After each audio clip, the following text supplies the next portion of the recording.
ತಮ್ಮ ಹೆಸರು? ಮೋಹನ್ ಅಂತ. ಓಕೆ ಸರ್, ನಾನು 2 ವರ್ಷದಿಂದ Virgin coconut oil daily 10 ml ತೊಗೊಳ್ತಾ ಇದ್ದೀನಿ.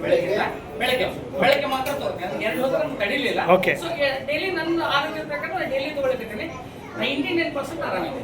ಓಕೆ ಸರ್, ಶುಗರ್ ಇದೆ, BP ಇದೆ, ಎಲ್ಲ ನಾರ್ಮಲ್ ಸ್ಟೇಜ್ ಒಳಗೆ ಸರ್ 3 to 350 ತನಕ ಇತ್ತು. ಸೊ ಈಗ ಅದು 1 ನಾರ್ಮಲ್ 140 165 ನಾರ್ಮಲ್. ಮೊದಲಿಗೆ 2 ಟ್ಯಾಬ್ಲೆಟ್ ತೊಗೊಳ್ತಿದ್ದೆ, ಈಗ ಅರ್ಧ ಟ್ಯಾಬ್ಲೆಟ್. ಈಗ ಅರ್ಧ ಏರ್ಸ್ ಎಂತ ಸರ್, ಹೇರ್ಸ್ 7 ಮಂತ್ಲಿಂದ ಇದೇನು ಪ್ರಾಡಕ್ಟ್ ಇದೆಯಲ್ಲ ನಿಮ್ದು ಹೇರ್ ಆಯಿಲ್. ಹೇರ್ ಆಯಿಲ್, ಆ ಹೇರ್ ಆಯಿಲ್ 7 ಮಂತ್ಸ್ ಆಯ್ತು. ನನಗೆಲ್ಲ ಕೂಡಲೇ ಯಾವ ಇದ್ದಿದ್ದಲ್ಲ, ಇದೆ ಹೋಗಿತ್ತು, ಆಟೋಮೆಟಿಕ್ಲಿ ಬರ್ತಾ ಇದೆ, ಬ್ಲ್ಯಾಕಿಶ್ ಆಗ್ತಾ ಇದೆ.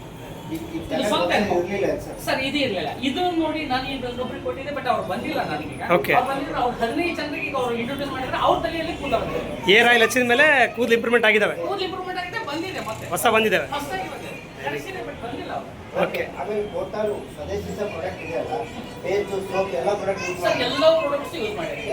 ಎಲ್ಲ ಪ್ರಾಡಕ್ಟ್ 100% ನಿಮ್ಮ ಟೈರ್ ಬೋರ್ಡ್ ರಿಸಲ್ಟ್ ಬರುತ್ತೆ. ನಿಮ್ಮ ಮನೆ ಎಲ್ಲರ ಆರಾಮ. ನಿಮ್ಮ ಕಡೆಯಿಂದ ಎಷ್ಟು ಜನಕ್ಕೆ ಹೇಳಿದ್ರಾ? ಸರ್, ನನ್ನ ಜನಕ್ಕೆ ಒಂದು 100 ಜನಕ್ಕೆ ನಾನು ಸೇಲ್ ಮಾಡ್ತಾ ಇದ್ದೀನಿ. ಹೇಳ್ತಾ ಇದ್ದೀರಾ? Yes, 100 ಜನಕ್ಕೆ ಸೇಲ್ ಮಾಡ್ತಾ ಇದ್ದೀನಿ. ಈಗ ಈ ಕಂಪನಿ ಮ್ಯಾನುಫ್ಯಾಕ್ಚರಿಂಗ್ ಪ್ರಾಡಕ್ಟ್ ಮ್ಯಾನುಫ್ಯಾಕ್ಚರಿಂಗ್ ಮಾಡೋದು ಏನು ಹೇಳ್ತೀರಾ? ಒಳ್ಳೆ ಪ್ರಾಡಕ್ಟ್ ಇದೆ, ಇನ್ನೂ ಅಭಿವೃದ್ಧಿ ಆಗಲಿ, ಅದರೊಳಗೆ ನಾನು ಇಂಟ್ರೊಡ್ಯೂಸ್ ಆಗಿ ನಾನು ಎಷ್ಟು ಇನ್ವಾಲ್ವ್ ಮಾಡೋದು ಅಂತ ನಾನು ಮಾಡಿದ್ದೆ. Thank you sir, thank you.